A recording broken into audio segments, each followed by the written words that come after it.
সকাল বিকাল যারা জয় শ্রীরাম বলেন, সকাল বিকাল যারা জয় শ্রীকৃষ্ণ, জয় রাধে বলেন এবং মালা জপ করেন, অষ্টপ্রহর ঈশ্বরকে স্মরণ করেন এবং অষ্টপ্রহর যখন আপনারা হর হর মহাদেব বলেন, ওম পার্বতী পতয়ে হর হর মহাদেব বলেন, যখন ঈশ্বরকে স্মরণ করেন, তখন কি এইগুলো চিন্তা করে দেখেন, যদি খুব সাধারণ এই আমাদের কথ্য কথায় গল্প কথার মতো করে চিন্তা করা হয়, তাহলেও সেই দিনগুলোকে কি আপনারা একবারও ভেবে দেখছেন যে তখন ঠিক কি হয়েছিল? তখন কোন কারণে লঙ্কা কাণ্ড হয়েছিল, আর তখন কোন কারণে কুরুক্ষেত্রের যুদ্ধ হয়েছিল? দুটোরই কারণ এবং উদ্দেশ্য প্রায় একই, কিন্তু অপশাসনের অবসান, নারীকে অপমান, নারীকে লাঞ্ছনা, সমাজের সমস্ত ধরনের পাপ পুঞ্জীভূত হয়ে জমে ফুলে ফেঁপে ওঠা এবং তারপরে ধর্ম স্থাপন অর্থাৎ সুশাসনকে স্থাপন করা, সেটাই ছিল তো এই উদ্দেশ্যের জায়গাটা।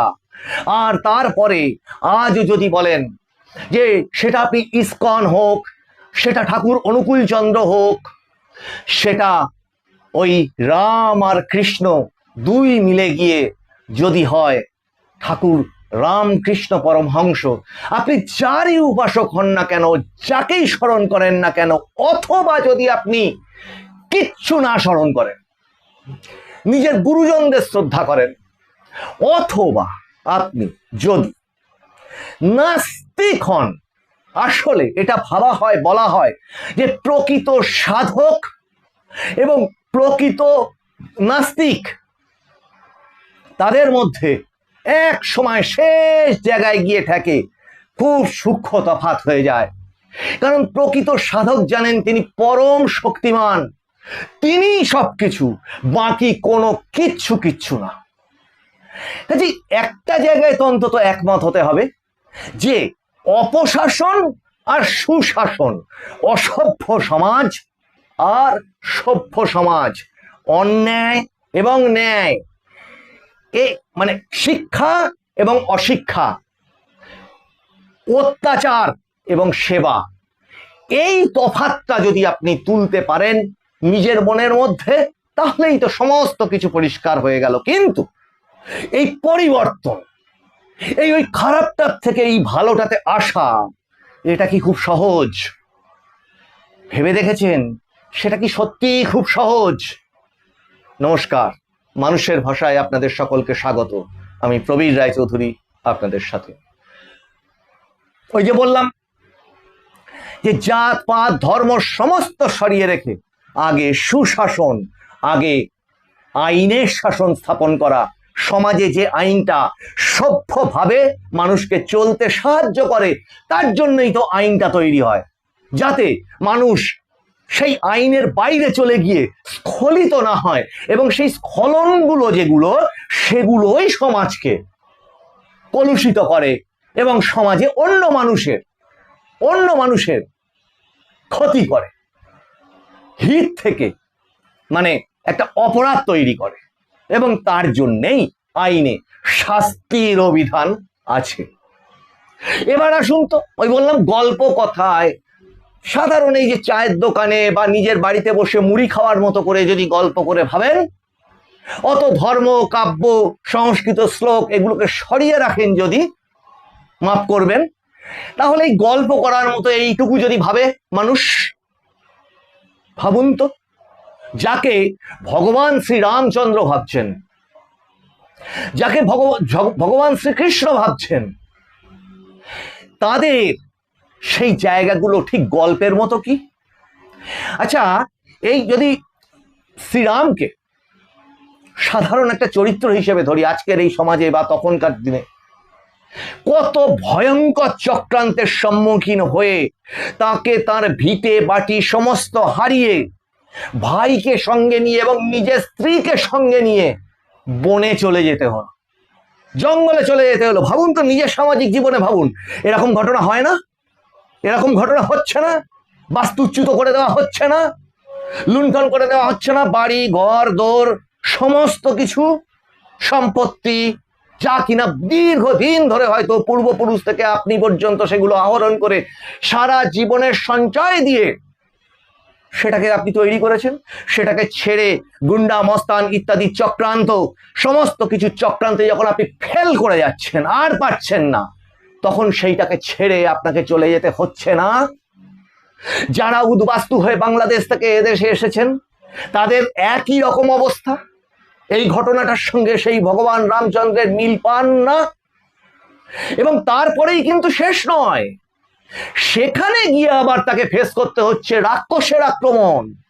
জঙ্গলে রাবণ রূপী রাক্ষস, মায়াবী রাক্ষস ইত্যাদির কাহিনী, মানে মানুষের যে ছল, মানুষের চরিত্রের মধ্যে যে ছল, একই মানুষ বিভিন্ন রকম রূপ ধরে, আজকে এই দল তো কালকে সেই দল, কালকে অমুক জায়গার একই রকম মানুষ আপনার সঙ্গে বসে চা খেলো, পরশুদিন দেখলেন আপনার জায়গাটা নেই, জমিটা নেই, অথবা বাড়ির মেয়েটাকে সে ধ্বংস করে দিল, সেই একই লোক হয়তো বা তার দল। তাহলে এই যে মায়াবী চরিত্র, একই মানুষের মধ্যে যে শয়তান ঢুকে থাকা, মানে কুপ্রবৃত্তি ঢুকে থাকা, সেটাই তো রাক্ষস, সেটাকেই তো অসুর।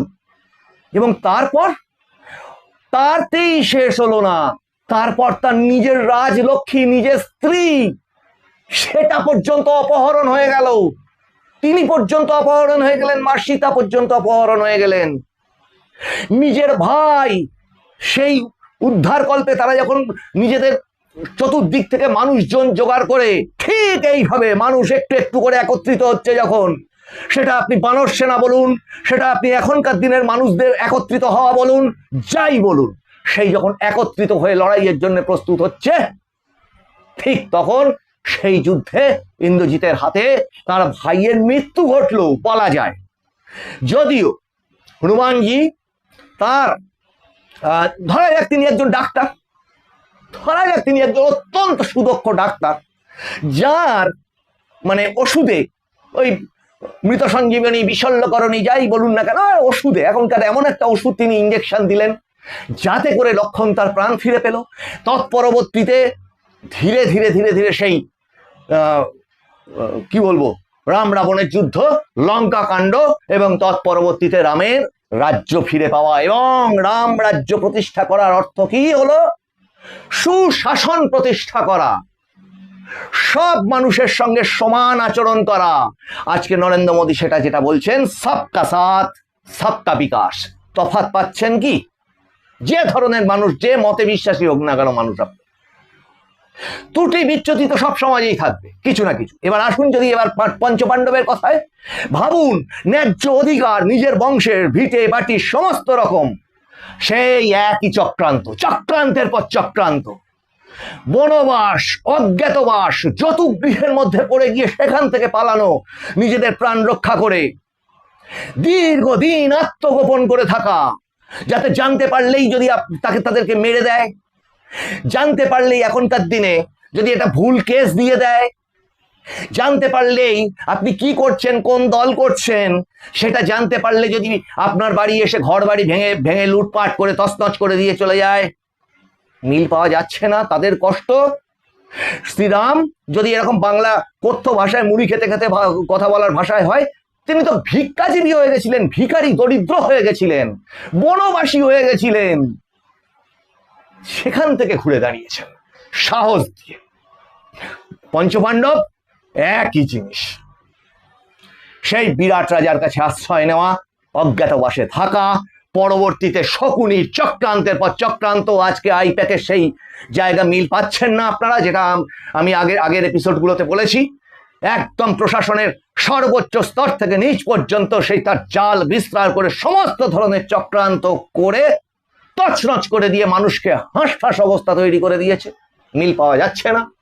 এবং তাতেই শেষ না, এরপরে হলো কুরুক্ষেত্রের যুদ্ধ, যখন অর্জুন তিনি নিজে পর্যন্ত ঘাবড়ে যাচ্ছেন, তখন তো শ্রীকৃষ্ণ বলেছিলেন, অর্জুন সব ভুলে যাও, এখন তোমার কর্তব্য হচ্ছে আগে ধর্ম স্থাপন করো, তুমি লড়াই করে হেরেও যেতে পারো, তুমি লড়াই করে মরেও যেতে পারো, কিন্তু লড়াই যদি তুমি করো তুমি বীরের সম্মান পাবে। লড়াইতে যদি তুমি হেরেও যাও, তাও মারাও যাও, তাও তুমি বীরের সম্মান পাবে। আর যদি তুমি জিতে যাও তাহলে তুমি রাজ্য সুখ পাবে, রাজ্য মানে রাজ সুখ পাবে। তুমি বীর তো হবেই, সেইটা গীতা না? আজকে পুজো পাঠ মানে আমরা ঘরে বসে তুলসী মঞ্চে জল দিলেই জল দিচ্ছি, আমরা মালা জপ করছি, যেমন আমরা করি। তার সাথে তার ভিতরকার নীতিবাক্যগুলোকে তো মনে রাখতে হবে উপযুক্ত সময়ে। মা চণ্ডী, দুর্গাপুজো কিসের জন্যে? মহিষাসুর মায়াবী রাক্ষস, সেম জিনিস, যে সমগ্র স্বর্গপুরীকে তছনছ করে দিয়েছিল, সেখান থেকে মহামায়া সৃষ্টি। যার যিনি দশভুজা, তার অর্থ হচ্ছে 10 রকম অস্ত্রে তিনি বা 10 রকম রণসজ্জায় তিনি সজ্জিত, এবং তিনিও একবারে কিন্তু মহিষাসুরকে বধ করতে পারেননি। একের পর এক রূপ ধরে মহিষাসুর তার সামনে এসে হাজির হচ্ছিল, এবং প্রায় অজেয় হয়ে দাঁড়িয়েছিল মহিষাসুর। যখন তাকে কেউ বধ করতে পারছে না, তখন সমস্ত দেবতারা মিলে মা মহামায়া, মা দুর্গা, মা জগজ্জননীকে সৃষ্টি করেছিলেন। আমরা যখন বলি ওম পার্বতী পতে হর হর মহাদেব, বললেই হয়ে গেল? এটা তো মাথায় রাখতে হবে যে ধর্ম স্থাপনের জন্যে এতটা পর্যন্ত সাহস রেখে সেইখানটাতে এগোতেটা হবে। আর এই যে অপশাসন, এর তুল্য অপশাসন কি কোথাও আছে? যে কোনো মতাবলম্বনী আপনারা হতে পারেন, কিন্তু অপশাসন সামগ্রিক দিক থেকে শিক্ষা, স্বাস্থ্য, নারী কল্যাণ, সুরক্ষা, অন্ন, বস্ত্র, বাসস্থান সমস্ত কিছু লুট হয়ে চলে গেছে। যেখানে মানুষের আর কথা বলবার জায়গা নেই, যেখানে মানুষের স্বাধীনভাবে রাস্তায় বেরোনোর উপায় নেই, যেখানে বাচ্চা শিশু কন্যা, যাকে আমরা মা কুমারী রূপে পূজা করি, তাকে স্কুল থেকে বাড়িতে নিয়ে আসা, অথবা মেয়েদের কোচিং ক্লাস, কলেজ থেকে ফেরা, আজকে বাবা মায়ের কি ভয়ঙ্কর চিন্তা। সেই বাবা মায়েরা কি আজকে ভাববেন না? আপনি যে দল করেন করুন, সুরক্ষা বলতে আর কিচ্ছু নেই। আজকে অভয়ার যে কাণ্ড, আজকে কামদুনিতে যে কাণ্ড, তার সাথে মা সীতার অপহরণ, দ্রৌপদীর বস্ত্রহরণ, মিল আপনারা পাচ্ছেন না? এরপর আর কি পড়ে থাকে? এরপর একটাই কর্তব্য পড়ে থাকে না? ধর্ম স্থাপনের জন্য বেরোনো, সমস্ত রকম সিকিউরিটির ব্যবস্থা। আগের এপিসোডে যেটা করেছি, যে নির্বাচন commission, CRPF operation all out ঘোষণা করেছে। ভারতবর্ষে একটি রাজ্যে ভোট হচ্ছে, ভাবুন, সেখানে এতটা নিরাপত্তা দিতে হচ্ছে। তার কারণটা কি? কেন সেই কারণ? কেন কনফিডেন্স বিল্ড আপের জন্য সিআরপিএফ কে দৌড়ে দৌড়ে বিভিন্ন জায়গায় যেতে হচ্ছে? এত রকম সূক্ষ্ম ব্যবস্থা করতে হচ্ছে কেন? কারণটা কি? তার কারণ সমস্ত দিক থেকে প্রশাসন, আইন সব ভেঙে লুটিয়ে চুরচুর হয়ে গেছে। কাজে ওই কুরুক্ষেত্রের যুদ্ধের 17তম দিনে কিন্তু ওই শকুনি বধ হয়েছিল, এবং তৎপরবর্তীতে 18তম দিনে শকুনি বধ হয়েছিল, এবং তারপর আসে সেই দুর্যোধন বধ। তাহলে আজকে আপনাদের মাথায় রাখতে হবে সকলকে, আমাদেরকে, যে মৃত্যু, যুধিষ্ঠিরকে ধর্মবধ জিজ্ঞাসা করেছিল না যে সবচেয়ে আশ্চর্যের জিনিস কি বা হাসির জিনিস কি? এরকম আমি এক গল্পের ছলে বলছি। তা যুধিষ্ঠির বলেছিল মৃত্যু, যেটা আমরা সবাই জানি সত্যি, কিন্তু আমরা সেটাকে অস্বীকার করে বসে থাকি। আজ আমি কাল যে কোনো মানুষ মরণশীল, ম্যান ইজ মর্টাল, এটাই তো স্বাভাবিক, মানুষ মরণশীল। 2 মিনিট পরে যদি আমি না থাকি, তাহলে কি হবো? 4 ঘন্টা 5 ঘন্টা পরে এক ট্রে ছাই পঞ্চভূতে বিলীন হয়ে যাব। কাজে আমরা আত্মায় বাঁচি, আত্মা অবিনশ্বর, তাকে কাটা যায় না, ছেঁড়া যায় না, আগুনে পোড়ানো যায় না, জলে ডোবানো যায় না, কিচ্ছু করা যায় না, তাকে ভয়ও দেখানো যায় না। কান খুলে সবাই শুনে রাখুন, তাকে ভয় দেখানো যায় না, যে আত্মায় বাঁচে। কাজে ওই আত্মা বেঁচে থাকবে। তাহলে আমরা চলে যাব, রেখে যাব কি আমরা? রেখে যাব আমাদের দ্বারা, আমাদের কর্মটাকে আমরা রেখে দিয়ে যাব। আর কর্মফল সেটা কিন্তু পেতেই হবে। যে কোনো অপশাসনের পাপের কর্মফল পেতেই হবে। 29 তারিখ সেই দিন, 29 তারিখ ওই রামায়ণকে স্মরণ করা এবং 29 তারিখ ওই মহাভারতকে স্মরণ করার দিন, ধর্ম স্থাপনের দিন। 29 তারিখ যত যত মহাপুরুষ আছে তাদের বাণীগুলোকে স্মরণ করার দিন, যে বাণীগুলো এক জায়গায় এসে থাকে। যত মত তত পথ, কিন্তু সব শেষে গিয়ে থাকে এক জায়গায়, কিন্তু সর্বশক্তিমান এবং ধর্ম স্থাপন মানে হচ্ছে সুশাসন, সুন্দরতা, সত্যম শিবম সুন্দরম, এটাই শেষ কথা। এই এপিসোডে আর কোনো এক্সট্রা কথা বলবো না। আপনারা এপিসোডগুলো ভালো লাগলে একটু লাইক করুন, শেয়ার করুন, সাবস্ক্রাইব করুন, নোটিফিকেশন অন রাখুন, হাত খুলে নিজের কথা লিখুন, কমেন্টে মতামত লিখুন, সুন্দরভাবে লিখুন, লিখে শেয়ার বোতাম এরকম অ্যারো চিহ্ন দেওয়া আছে, ওইটাতে দিয়ে শেয়ার করে দিন আপনার মতামত এই এপিসোডের সাথে, যাতে আরো প্রচুর মানুষ ঝাঁপিয়ে পড়ে 29 তারিখে ভোট দেয়। ওটাতে 93% হয়েছে, 29 তারিখে যেন সেটাকেও ছাপিয়ে চলে যায়। এই অপশাসনের মুক্তির জন্য যেন মানুষ ঘরের বাইরে বেরিয়ে এসে ইভিএম পর্যন্ত যায়, সেইটার ব্যবস্থা করুন। আপনাদের সঙ্গে আবার দেখা হবে সামনের এপিসোডে। আপনারা নজর রাখুন মানুষের ভাষার পর্দায়। মানুষের ভাষা সবার মনের কথা বলে। ওম পার্বতী পতয়ে হর হর মহাদেব। নমস্কার।